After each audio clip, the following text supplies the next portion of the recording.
in Israel, of course. All right. See you on the other side.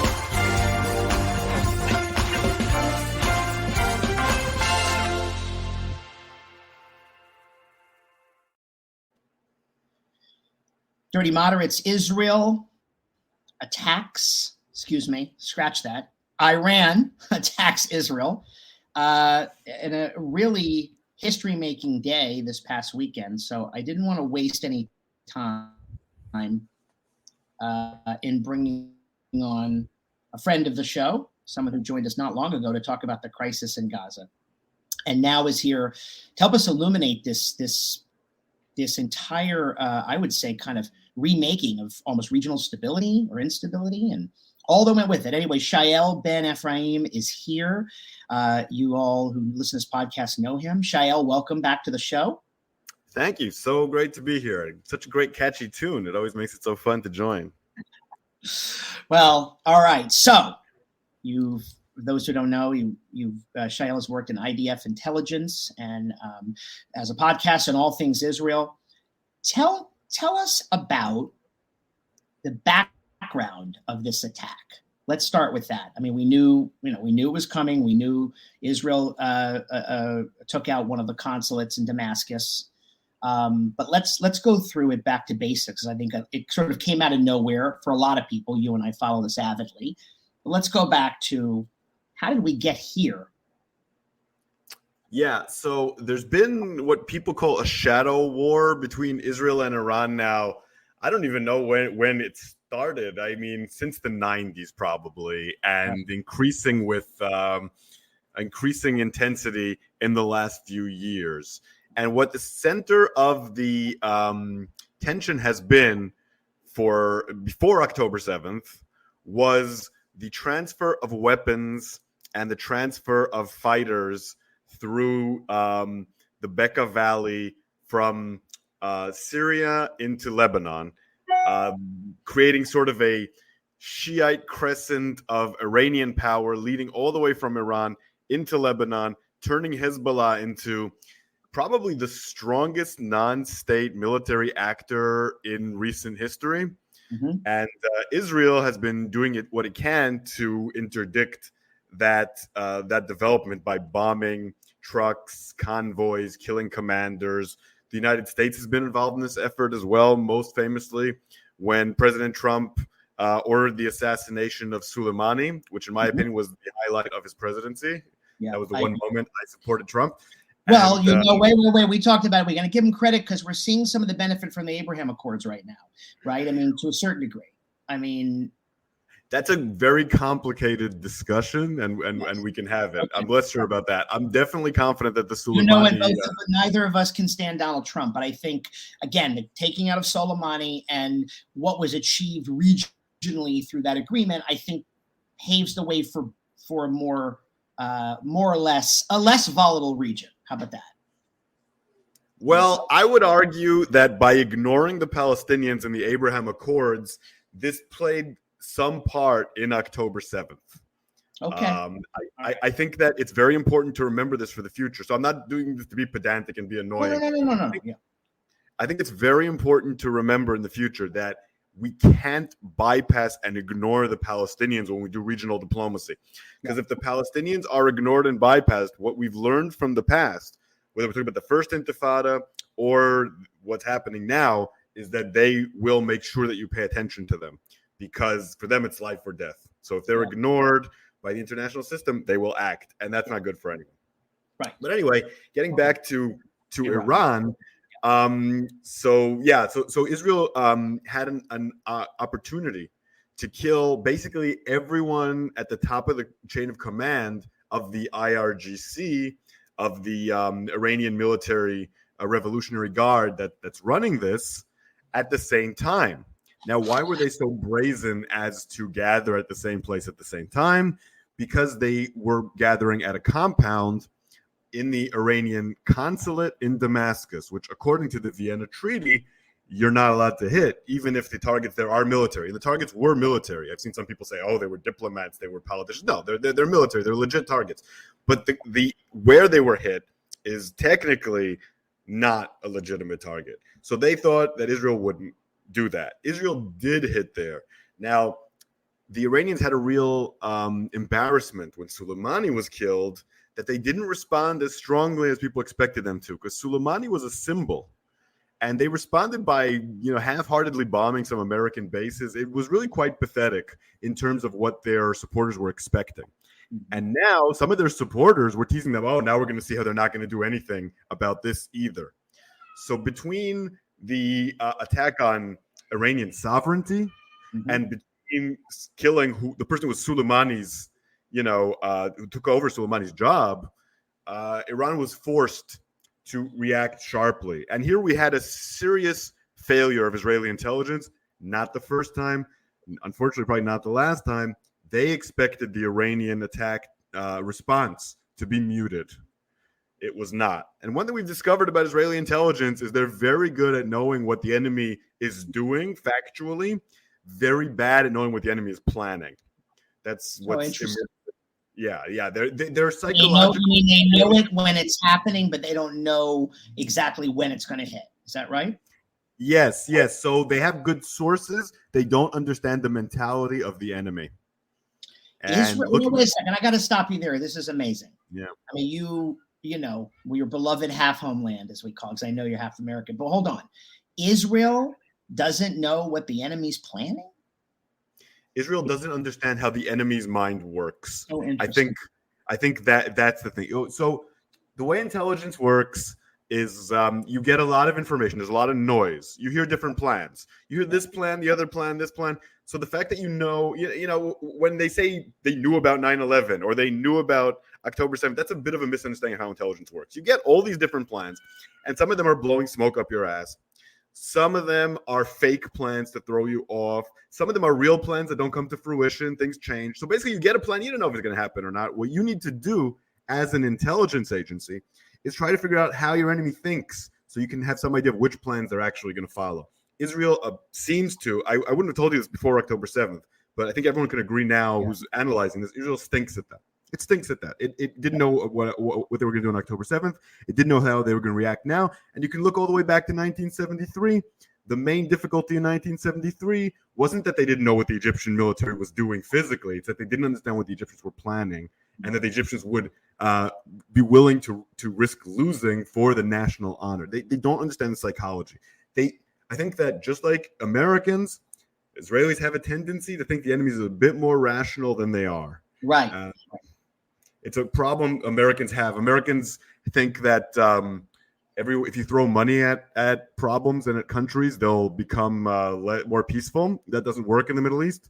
And Israelis think that their enemies are more rational and less escalatory than they are. And this is a repetitive problem. You should always expect the worst when it comes to, bloodthirsty maniacs like Hezbollah and Hamas and Iran. And I think it's time that Israel understood that. Well, let me say this as someone who really has taken a keen interest in most of my life in geopolitical affairs. When you talk about the Middle East, I think what makes me, besides being Jewish, what makes me a hawk, what makes me very pro-Israel, but the real world is not rational. Now, we have had, not for me to be pedantic, we had a rational Soviet Union and a rational China that we were able to do business with on the world stage for 50 years, okay, roughly. That containment, mutually assured destruction, I mean, there's a lot of nuance to this, but basically the Soviets were scumbags, but they were not going to blow everybody up. I have always said that I think that the difference and the dividing line in foreign policy, though of course there are Arab alliances, but especially with Hamas, going back to the PLO and the existence of Israel, is you don't have a battle that's simply geographic or strategic. It's civilizational. And and I'm not calling for a holy war. They are. But I'm saying, seriously, I'm saying that I think there are so many people who actually believe on the streets right now who march for Gaza. I don't think everybody is a rip-roaring Jew hater. I think a lot of them are naive. I think there are tons of anti-Semites. Trust me, I think they're the worst people. I think they're supporting the worst cause around. However, they actually believe that if Israel did X, Y, Z, Z, P, O, L, M, N, O, P, that would be it. We'd have a two-state solution and life would go on. You obviously know that. You live and breathe this. I know that isn't true. And that's where I say I'm just shocked because, Iran, these guys are fucking crazy. and not rational. And who knows whether this attack, and that's what the next question was going to ask you, was this it was a limited attack, though it was thwarted, or is this just the beginning of their plans? And obviously Israel's going to retaliate. So let's talk about that. Like what's obviously, you mentioned Soleimani and the consulate, but obviously there's 45 years of hatred here since the fall of the Shah. So, anyway. Yeah. So, I said that Israelis suck at understanding what the enemy wants, and I put myself in the category. I've analyzed some of the stuff. I've been more correct than Israeli intelligence on several things, but I'm not above those mistakes. So I can just guess, right? But this is how it appears. It appears that Iran made that attack in order to create a big media splash that would make it very clear that it's acting robustly, but without causing the kind of damage that would completely change the equation. So what Iran is trying to do is change the equation somewhat.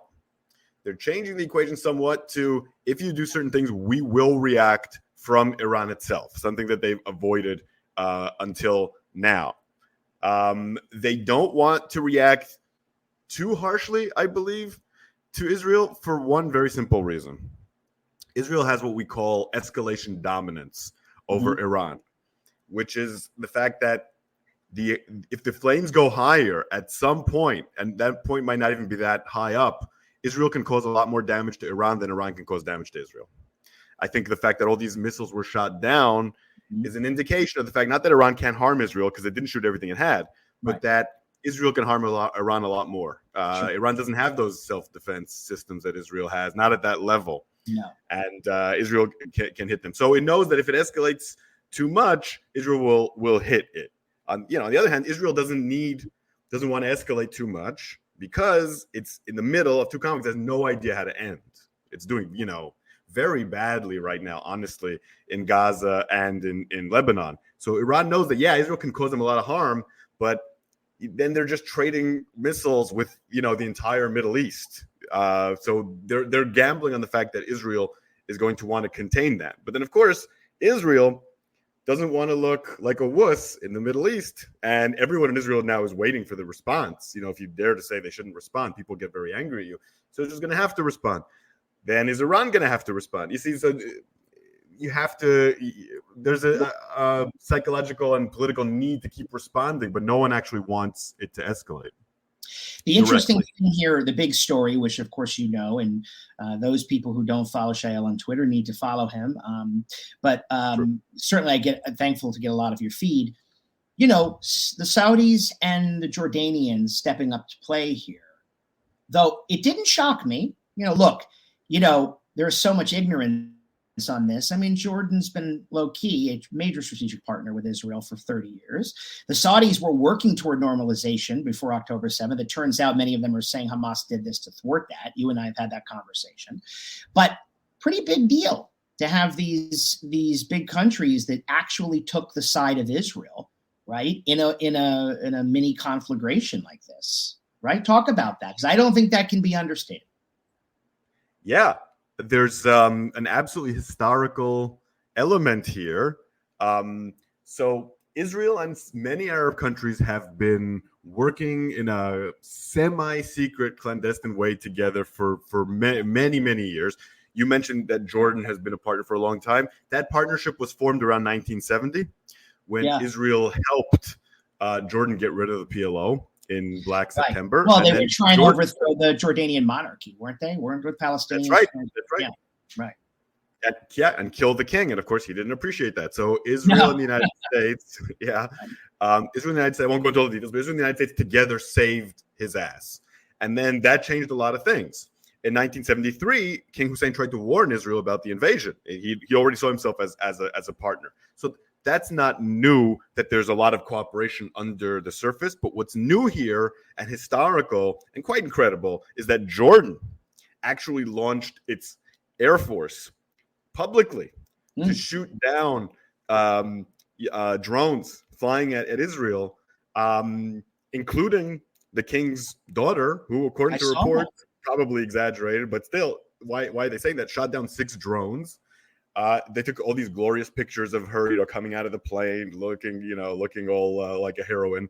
I mean, she's a beautiful woman. I mean, picture was like drop dead. When I first saw it, it was almost like somebody like took a photo shoot, but obviously they helped. I love it, Yeah, and they're doing it publicly, and that there's no history of that. There's been such a history of Arab countries helping Israel secretly, but actually doing it publicly is really something in the middle of this war.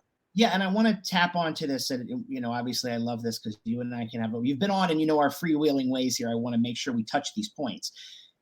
Even though America and Israel saved Jordan's ass, and Jordan has had, like you said, since 1970, this relationship, and certainly codified into a basic kind of peace agreement in 94, even though Iran, right, is there, I guess, the religious schisms make the Shiites an undesirable group and a power threat, it's still not, they don't like the Palestinians, but they didn't necessarily have to help Israel against Iran, even though Iran backs these terrorist outfits. Or is that why they did it? I mean, in other words, it's amazing. I'm loving this, but I love scrambling the view that if Israel doesn't have peace with the Palestinians, everything goes to shit, because that's proven not to be true.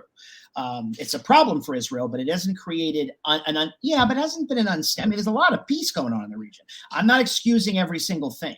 I'm just saying, I think there's a lot of onus on the Palestinians still that they don't take responsibility for, as you know. So Jordan's aim with this was to sort of thwart Iran, right? Because of who they back. Is that what this was? Or do they hate Hezbollah? Or what's the story here? There's a lot of elements here that aren't being covered by the Western media, even though they're very important. Yes, so there's been so when this war was launched by Hamas, the plan that Hamas and Iran had, right? And don't let anyone tell you that Iran wasn't involved in planning October 7th. Yes. I mean, listen, we know who's sponsoring terrorism. That's another lie. We'll get back to that in a second, but go ahead. Yes. So part of the plan for both Sinwar and for the IRGC was that they want to inflame the West Bank and turn the West Bank into another Gaza, so that Israel is busy on every single front. Correct. And that's been a nightmare scenario for Israel. Now, how do you do that? You have to bring in heavy-duty weapons into the West Bank. And the only way to get heavy-duty weapons to the West Bank, there's no airport there that Israel allows planes into, is through the Jordan River. And that involves smuggling it through Jordan. Now, Jordan has a very bad experience with being used as a proxy setup land for terrorist attacks. That's what led in 1970 to what happened. At that time, Israel considered Jordan to be a Fatah, PLO-owned country where attacks were coming into it from.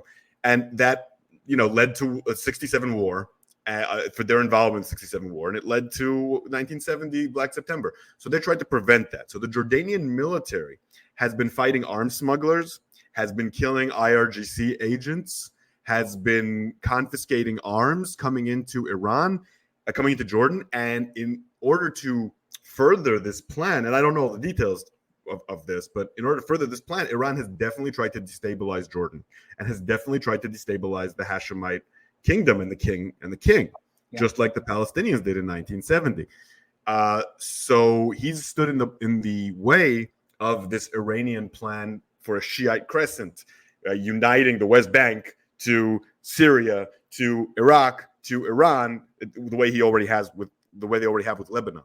So Jordan sees this as an existential battle, and they know that without U.S. support and without Israeli support, they can't exist in the current Middle East.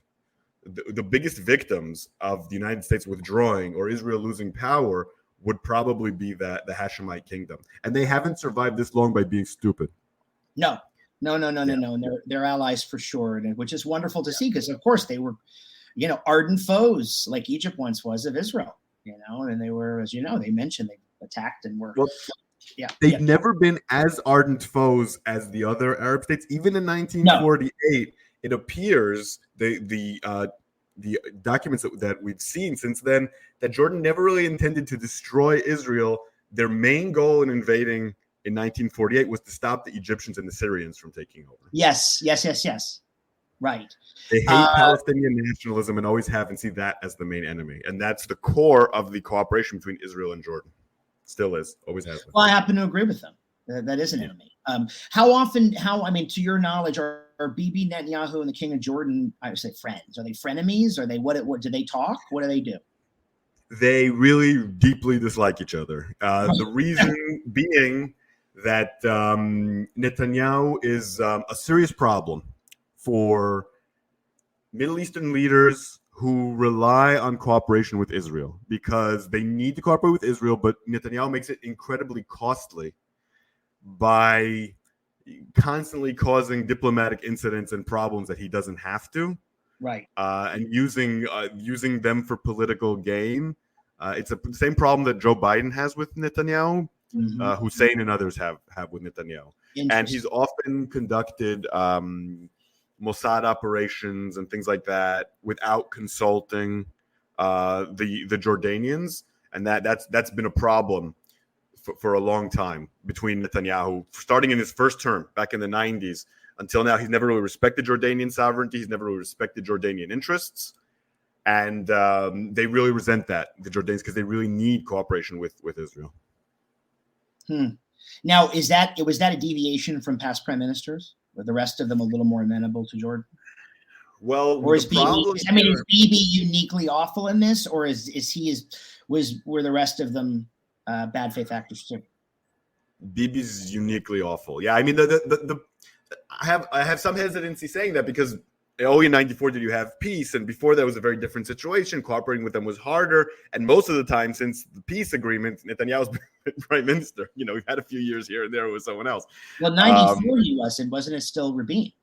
It was still Rabin, but '96 it was Netanyahu. But certainly someone like Ariel Sharon is much better at handling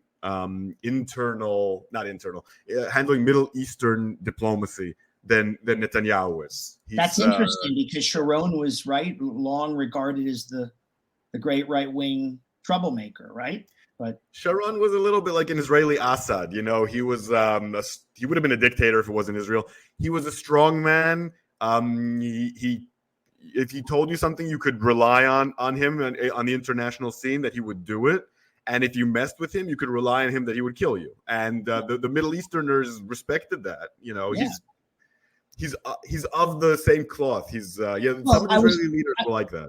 So I was going to say, and this brings me in my next question about Iran. I mean, the one thing in the whole region, Shiite, Sunni, Israeli, and I think it's very important for Americans, mainly Americans, to be listening to this, is strength is the coin of the realm. The idea of a non-response is such again, we're not living in the real world. Okay. You're living in some rational, abstract, academic game theory is not relevant right now. Okay. It's a wonderful theory, but not when you got to make split tough decisions as a leader in a very precarious region. If Israel attacks, given we know that Bibi doesn't like taking any shit, and that part of him I like. I mean, are these going to be? I mean, we don't know, but would you suspect that they're going to be attacks on military installations? Are they going to? I mean, he's not going to escalate it into. There's nothing in it for Israel to have a full scale ground war. So, what's your take? I'm just reacting to your face, which is disconcerting. Not because I don't like your face. I don't like the look on your face. Yeah, no, I saw my own look and I knew exactly what you were reacting to. Yeah. Okay, so on the one hand, Israel has no interest at all in escalating with Iran right now, in my opinion. But that's on the strategic level. On the political level, there are two things that Netanyahu can gain. Attacking Iran right now very forcefully would be popular. Most Israelis would be very happy to see it. It would earn Netanyahu some popularity. Isn't he right? Isn't he right? To attack? Yeah, isn't Israel right to not to have a ground war, but to respond? Isn't Yeah, of course. But my point is the stronger the response, the more popular it will be, at least with his base. Right? And he's embattled, he's embattled, exactly. I love that word, yeah. And he also has an interest, and he will never say so, but we all suspect in Israel to prolong the war as much as possible so that he can try to ride out this entire term. And nothing will make this war go further and longer than starting some kind of tit for tat with Iran, which Israel can't finish. There's no way it can finish. It will have terrible costs, but yeah. So if managed correctly, from Netanyahu's perspective, he could get some political benefits from escalation. Not a ground war. A ground war is logistically impossible. Now, very few countries can invade countries they're not contiguous with, and Israel's not one of those. That's right. Yeah. The U.S. can do that. Very few other countries can, but they certainly can bomb each other for years if they wanted to. And my concern is that Netanyahu might think I can keep this under control for political benefit, and then he can't. That's why I'm not sanguine about this. I'm concerned. I always talk, and believe it or not, more on Instagram than Twitter. I have a few followers who are Persian, whose families, one of them fled Iran for India. They were Zoroastrians, actually, which was the original religion, or not the original, but an original religion for what was Persia. And the support for my posts about Israel from Iranian people is incredibly Zionistic. It's a wonderful thing. It's a really far cry from the Palestinian or the global left, which hates Israel. I mean, these folks really are rooting to take them out, get rid of the regime. My question to you is, what do we have an accurate assessment in your view of what Khamenei and the Islamic mullahs are like right now? I mean, would they be able to fall? Are they in danger of losing power? I'd love to talk a little bit, to the extent you know that. Can we talk about the Iranian, they're the great Satan, if you ask me. Let's call them that. I think the Kremlin's the great Satan right now, if you want to use their terminology. I think the Kremlin is where by the way, not the Iranian people. I'm talking about the mullahs. I'm not talking about Yes. I know. Okay, so as far as they're falling, look, I'm not an expert on Iranian politics. That won't stop me from speculating, though, because I have a strong feeling, based on the research that I've done, the people that I've talked to, and past experience, that we are suffering from delusions that the Iranian regime is on the verge of falling. I don't think that that's the case. I think that the Iranian regime has serious problems with legitimacy, but every dictatorship ever has serious problems with legitimacy. One of the reasons we think that they're on the verge of attack on the verge of collapse is because they have such a strong diaspora of people who hate the regime. Right. And they make videos about it all the time. Right. Yeah, there. I don't know how many there are, but who are against the regime. But there's hundreds of thousands, possibly millions. But most of them are abroad, and the ones in the country, they exist. But I think they're urban elites, and we already saw a case of what happens when urban elites convince people abroad that they are. That they represent the country when they don't, in the Arab Spring in Egypt. I don't know if you remember how much coverage in the Arab Spring we had of the pro-democracy movements. I remember. And I do remember giving a talk about the Arab Spring and saying that it's going to fail. And having an Egyptian student, Egyptian student in tears tell me that I'm not understanding the depth of how the Egyptian people want democracy. And boy, did he believe it. But he represented what was a minority of the people. But the trouble is when reporters go to Egypt or go to Iran, they talk to people who talk to foreigners who know English, who are in the cities, who are in the hotels that they're in, and they don't like the regime. But do they represent all the people? No, they don't go into the country and talk to illiterate peasants who support the regime and might take up arms for the regime. Yeah. And my point is not that the regime will never fall. No.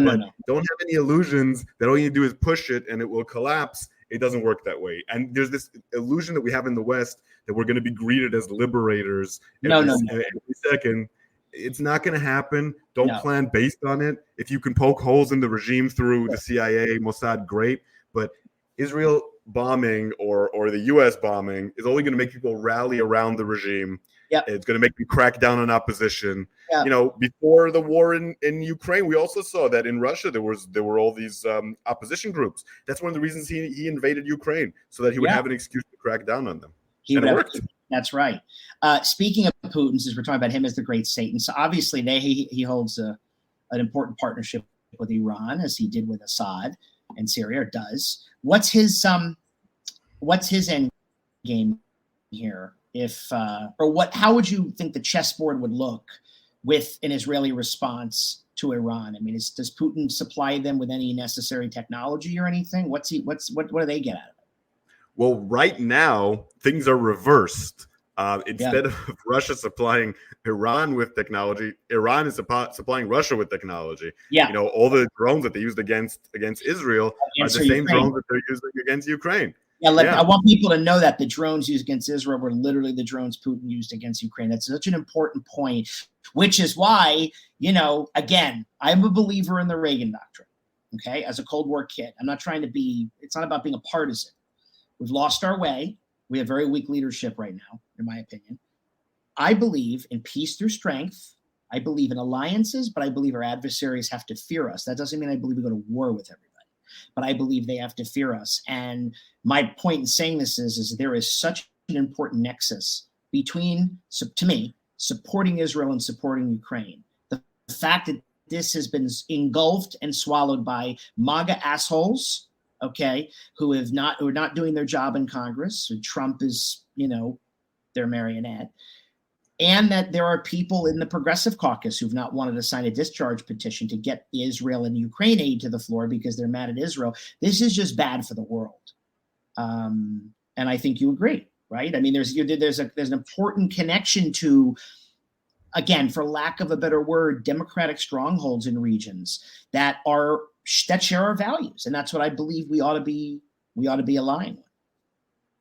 Yeah, that's absolutely the most important issue of our time, I think, is the fight for the preservation of democracy.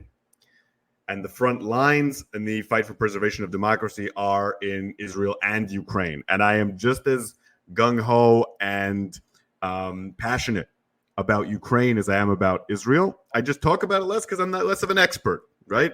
Of course. I'm sure I know stuff. Yes, of course. But listen, it doesn't mean you can't. But, you're thematically in the same lane, ideologically. Yes. Right. I obsessively follow the war in Ukraine because I think that it's very, very important. And one of the main reasons Russia is so involved in undermining Israel right now is because of the war in Ukraine. They view it as linked. Iran and Russia are clearly one of the things that I think Russia's trading for all the help it's getting from Iran is helping the information warfare world. People like Jackson Hinkle and others who are the hatchet men on social media of the Kremlin never talked about Israel before October 7th, and since they've been talking about nothing else. I don't even know all the names. Is that lady who pretends to be a doctor in Denmark? Putin propaganda. Putin and his propagandists have been important to Putin, to the Russian Federation, and being dispatched to undermine Israel because they're helping to do Putin's dirty work. Jackson Hinkle, for those people that don't know, is a odd case. He's from Southern California. He was a progressive at one time, like this super environmental. No, really, he was a lefty. He considered himself an ideologue. And then he ended up becoming this ferocious pro-China, pro-Russia Marxist, but anti-Israel, but weirdly from the right, though he adopts he kind of uses the Leninist playbook, but he's on the right, even though he hates America. It's very complicated. There's actually, I don't know if it was today or yesterday, there's a big piece on him in the New York Times. He's a real rabble-rouser. He's 24. He's horrific. And he has a lot of followers, and he certainly is a deep antagonist to Israel, and he is certainly a lackey of Putin's as far as social media influencers go. Wouldn't you agree? Yeah. He's the number one account on Twitter last I saw with the most impressions. He came out for Iran too this weekend. Oh yeah, and that for makes Hamas, sense. That's good, of course. He said he wanted to volunteer for Hamas. I remember seeing that post. Okay, he would do very well in Iran. They'd love him. An all-American boy from San Clemente. He should go over there and see if he was welcome. Although apparently, the New York Times reported he was invited to state dinners for the Russian Federation in China. I don't know who was at them when he went over there as a kind of propagandist. That's what they reported. And why is Tucker Carlson all of a sudden making videos about how Israel is treating Christians in a place, by the way, where Israel isn't even present, in Bethlehem? It's a Palestinian thing, right? And also the number of Christians has only grown, right? And not in Israel, yes. In the Palestinian territories, not so much. No. In Israel, meaning not in a Muslim-run area. There's considerably less of a place. It wasn't always Palestinian Bethlehem. It was not before. When did it become Palestinian? Was it 50 years? How long ago was that? Well, the question of when Palestinians became Palestinians is a philosophical, historiographical one. I would say they've been a Palestinian people for about 100 years, and Bethlehem has been Palestinian for about 100 years. Right, but they're just that's just the Roman name to wipe out Jewish erasure. It's Philistine. Absolutely. Philistine. Absolutely, but people. That was a whole other thing. They were meant to agree. Identities are invented. Every identity is invented. If you go back far enough, if you listen to my history podcast, I talk about how Jewish identity was invented. It was just a long time ago, and then Palestinian identity was invented very recently. It's all imagined communities. There's no reality to identity. It's something that's constructed. So the Palestinians, we've seen them be constructed. Doesn't make it not real. As you can see, they're willing to fight and die for their identity. It's real to them. It's real to them. Yeah. So let's talk about the Saudis. So before October 7th, there was this, it looked like the Biden administration was working toward some form of normalization, which seemed to cease for the last 6 months. But now the Saudis have openly said they helped Israel. That was a big fucking deal that they came out and said it, What's their end game? Is that they just want to get back in business here, and they're fine with this now, even if Bibi goes to Rafah? Well, I don't think the Saudis care at all about Rafah itself. They care if the pictures there look bad for them. But I'm not sure the Saudi Arabia is that worried about Rafah. What they are worried about is that if they normalize with Israel, they have something they can wave to say to Muslims, we took care of the Palestinians too. This is an old game that Sadat played back in 1979 when Israel signed the peace deal with the Egyptians. The main problem wasn't Sinai. Israel wanted out of Sinai. Right. That wasn't such a big give. They were like, take it. Right. Yeah, it wasn't a big deal. There were some settlements there, but aside from Begin himself, no one else cared. Right. But the West Bank, they demanded that Israel give autonomy to the West Bank, which Begin did not want. And Israel ended up making a lot of concessions there in order to get the peace with Egypt. A lot more than you would expect, but it didn't come to anything. So Saudi Arabia is trying to do the same thing. They want to be able to say, we didn't just do this for us, we did this for the Palestinians. Because in Arab society, the idea of pan-Arabism, we're all Arabs and we're all brothers and we all work for each other, is still very important. Not as important as it was in the 60s, but very important. Well, and Iranians are Persians, they're not Arabs. Iranians are not pan-Arab, they're not Arab. So a lot of people. Well, that's always what the Persians say. They say, look at us, we're doing more for the Palestinians than the Arabs. The Arabs are selling themselves their own brothers out, like Saudi Arabia. Well, in this era, the Iranian government is doing plenty for the Palestinians. That's nurturing their terrorist nightmare. So, right, but that has currency with certain Muslims. Yes. It's all bullshit. They're doing it for their own purposes. They're willing to fight for Palestine till the last Palestinian, and they're willing to fight for Lebanon to the last southern Lebanese Shiite. They don't want to sacrifice their own people. That's why they've never attacked Israel directly before. I'm not sure it was such a good idea. Yeah, but my point is they can say that the Saudis, and that's what the Saudis are worried about. You guys are traitors. You're betraying the Palestinians. We're the ones really fighting for the Palestinians. You think you deserve to have Mecca when you're selling out the Palestinians, when you're the bitches of the Americans and the Israelis? That's what they say about the Saudis. So what the Saudis want is to be able to come and say, we got this for the Palestinians. And if Israel wants normalization with them, they're going to have to produce it, because I've talked to plenty of Saudis and a lot of them want to work with Israel, but they all say we need something to show to the Muslim world. And Netanyahu does not want to show it because his cabinet will rebel against him. So that's why it hasn't happened. Right. How are you feeling about, I know we're switching over to Israel and Gaza. Obviously, it looks as if Israel will both respond to Iran in some way. They will also go into Rafah, it seems, so there seems to be a pause. I don't know what's going on there exactly. I mean, I've heard what's going on. Are you at all concerned that the Biden administration, okay, but let me preface by saying this. Everything is not, but Trump is horrible. I know he's horrible. I want to talk about the Biden administration. I just want to preface that. I'm not trying to muzzle you, but I don't want DNC talking points. Are you at all concerned?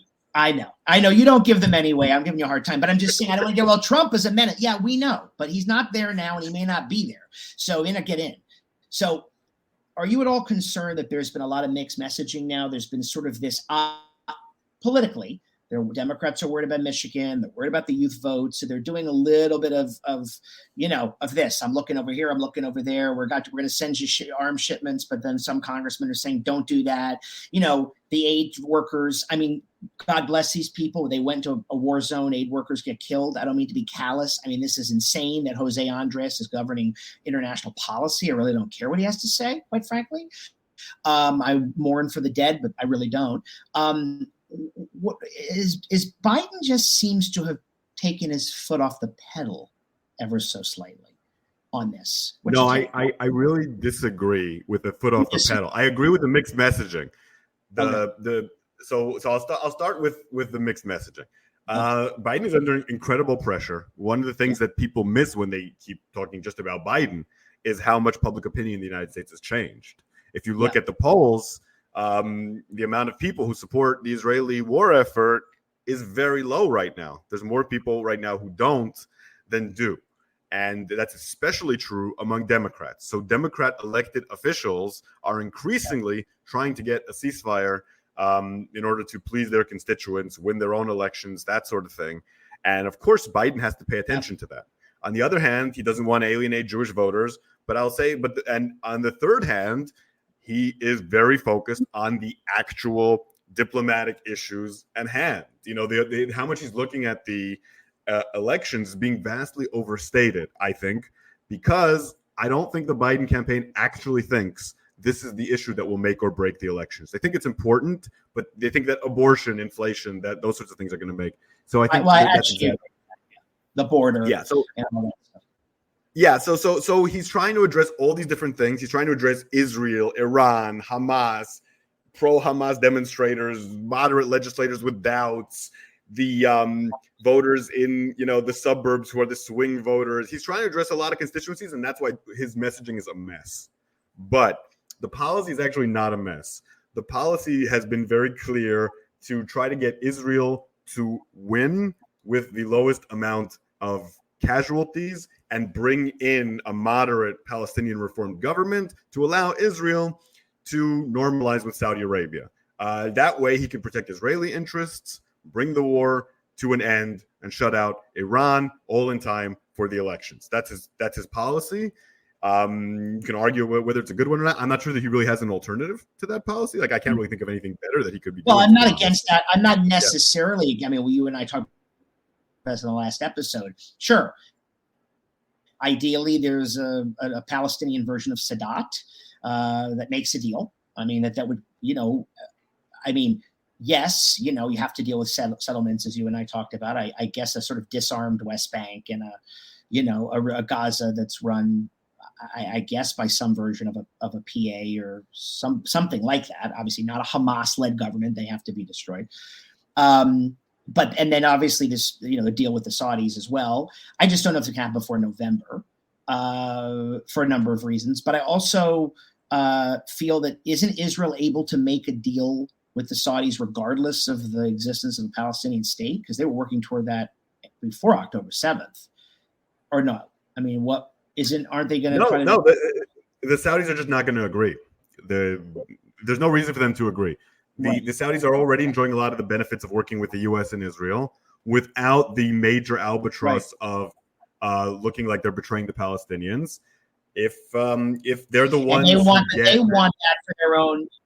Yeah, sorry, they want the Palestinian card to play themselves against everybody else. Of course, yeah, they want to play that against the Iranians. They want to play that against their own. Yeah. Religious nut jobs in the country who don't like the reforms that they're doing. They also have their internal politics. So there's a lot of reasons that they need that. And if Israel doesn't give it to them, and Israel won't give it to them under this government, there can't be normalization. So you're right that in that sense, the Biden policy is not ideal. But he's playing a bad hand. The trouble is he wants to support Israel. He wants Israel to win, but he doesn't trust the Israeli government to do the right thing. And he's 100% correct. And that makes it very difficult. If you embrace Israel too much, they'll just do what they want. If you alienate Israel too much, then Israel will just do what they want. Henry Kissinger said the same thing when he dealt with Israel. If you give them weapons, they use it in ways that you don't want them to use. And if you don't give them weapons, they say, well, they're not giving it to us anyway, so we don't care what they think, and then they attack. So, whatever you do with Israel doesn't really work. And that's something that Biden really has an issue with. Of course, he has very less influence on Iran and Hamas. Yeah. So there's this illusion that American voters have. A lot of it's for political reasons, that the president determines everything, but the president's working with a very weak hand and doing his best. Yeah, but the messaging is terrible. I don't know if he can make it better. Oh, that's interesting. Yeah. What is your take on if Israel goes into Rafah? Will that, because you and I have agreed on this, so we're going to a lot of things, but this we agree on. Hamas has to be eliminated.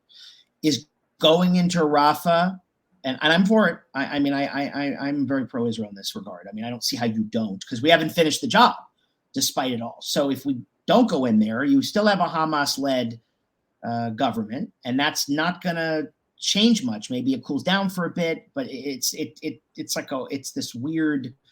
The fire's still burning. We contained it, but there's still a flaming ember in the kitchen or something. I don't like that policy. We've got to be realistic, is what I'm trying to say.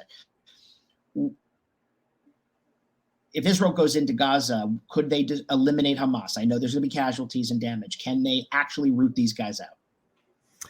The answer is yes. It's more of a question of will they. Into Rafah. Yeah. Right. So Rafah on its own will no longer do anything. So I was a vocal advocate for going to Rafah, before it was cool for a very long time. And then what happened is it became a symbol of, if we go into Rafah, the war will end. And that was never 100% true, and it's completely untrue now. And there's two reasons for that. I still support going in, but I'll tell you what the problems are. Sure. Israel's withdrawn from Khan Yunis, which is a bigger city than Rafah. Right. And now Hamas and the people who live there are going back to Khan Yunis. So you have to go to Khan Yunis too. So basically the South now is bereft of the IDF. The IDF will have to go and take it over again.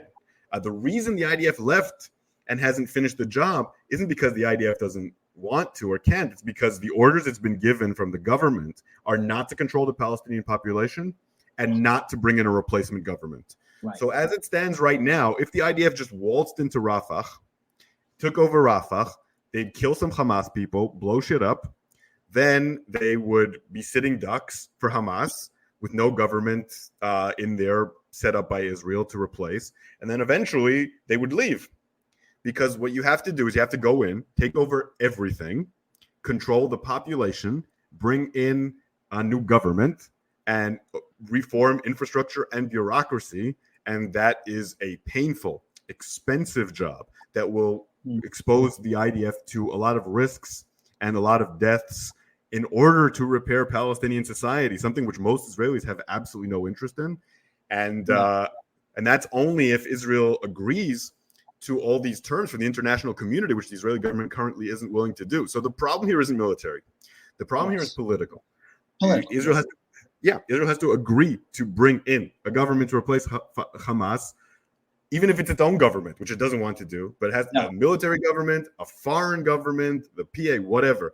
If it doesn't do that, Hamas is de facto the government. Going into Rafah to kill some people and then leaving will have some benefits. Maybe even some hostages will be freed, but it won't end the war. Do you think the hostages are dead? Well, unfortunately, I don't know if you saw the latest news, but Hamas have come back with their answer to the 20 offer. Hostages. They can give 20. They said 20, and they said that they don't have more than 20 in the humanitarian category. So the Hamas said that there's about 70 alive, and that was like a month and a half ago. And now they said we don't have 40 humanitarian, and Israeli intelligence maybe they have 30 something. Now they're saying they have 20. The trouble is, so that's what they're saying. The trouble is they lie, and they have it. reasons to lie about the number of hostages that are alive. They like to hurt the families of the hostages. They've called them up in the middle of the night from the phones of their loved ones to haunt them and laugh at them. They enjoy their pain. That's one thing. They also want to draw out the negotiations as much as possible because they think that things are going their way. So saying, I don't have these hostages, I need to find them, or I don't have enough hostages for your deal, that makes the terms better and it wastes time. So they have reasons to lie. So I don't really have an answer. No. I know that at this point, probably about half are dead, unfortunately. I can't tell you half of 240, right, of the original amount. No, half of the remaining, because we got a lot of 136 or whatever that is. Yeah. Right. So about 70 to 80 of those are dead. That seems pretty certain. Yeah. As for how much lower than that, and chances are it's a little bit lower than that too. How much lower than that? That I don't know, because I don't trust Hamas at all. A lot of people are taking what they're saying as gospel regarding the number of hostages. Oh, they're all dead.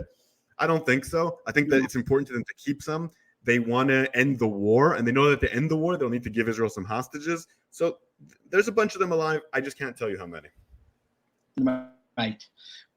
So, sort of at the end of our conversation here, do you think for the moment, because it seems like seeing the Jewish star on the Eiffel Tower and European government, even the EU coming out, all these people saying what Iran did is horrible and we stand with Israel. Is this a moment of reprieve for Israel in the world opinion? In the world of world opinion, is there almost like a slight movement towards them because they were attacked by Iran? More than anything else, it's an opportunity. It's an opportunity that Israel should take advantage of. Yeah, it's there's goodwill. There's goodwill. So first thing, let's look at the importance of this moment from a wider perspective for a second before we talk about the specifics.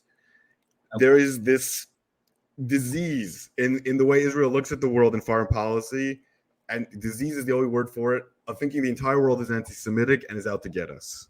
In Hebrew, we say ha'olam nigdenu, the world is against us.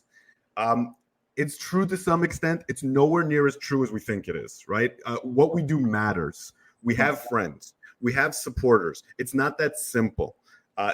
We need to, when we have goodwill, that's something to work with. It doesn't mean you're appeasing. It doesn't mean you're surrendering. It means it's a diplomatic tool to be used to achieve shit, okay? And that's something that a lot of Israelis don't really understand. And this is a moment of goodwill. If we bomb Iran really harshly, we will waive that goodwill. I think that what Israel needs to do is to use this goodwill in order to get approval to go back into Rafah and Khan Yunis. Just saying Rafah anymore is pointless. Right. That's kind of what Netanyahu wants. Just say Rafah, go in and still not over. Yeah. And to also garner more goodwill by agreeing to a day after government that the allies that just protected Israel from Iranian missiles and drones want, to give them what they want, because what they want is what's good for Israel too. And we can pretend it's a concession when it's not. We're doing it to save our own asses. And those things together will garner the goodwill that Israel needs to finish off Hamas. There'll still be protests or whatever, but the governments will give us more slack, especially Biden, the UK, and France will give us more slack because we'll work on this with them. And it's a tool to be used. If Israel ignores them, does whatever it wants in Gaza, bombs Iran, gets our allies involved in a regional war they don't want any part in, raises the price of oil, et cetera, that goodwill will be gone tomorrow. It's a tool. Either Israel will use it or won't. Knowing the Netanyahu government, they won't, but they can. Indeed. Not on that note, Shael Ben Ephraim, you are an indispensable friend of the show. I know you'll be back because this crisis never ends, but it's great to have somebody, as always, with your perspective, who's Israeli, who's American, who understands geopolitics, who's an academic, and whose podcast is a must listen. Tell everybody about your podcast, where to find it, and where to find you on Twitter. Yeah, so on Twitter, look for me in academic_LA. On YouTube, look for me under Shael Ben Ephraim Explains Israel. And I have a history podcast too. It's been running for a long time. History of the Land of Israel podcast. Look for it on Spotify, Apple, wherever you get your podcasts. Awesome. And I have a book coming out later this year. Oh, that's right. We're going to have you on to talk about that. I forgot about it. Yes. All right, but we'll probably have you on before then. Shael, as always, thank you for joining us. Shalom. Shalom. Yes, and have a wonderful rest of the day, folks. As You too. always, stay dirty, stay moderate, stay safe. Viva democracy. Viva democracy.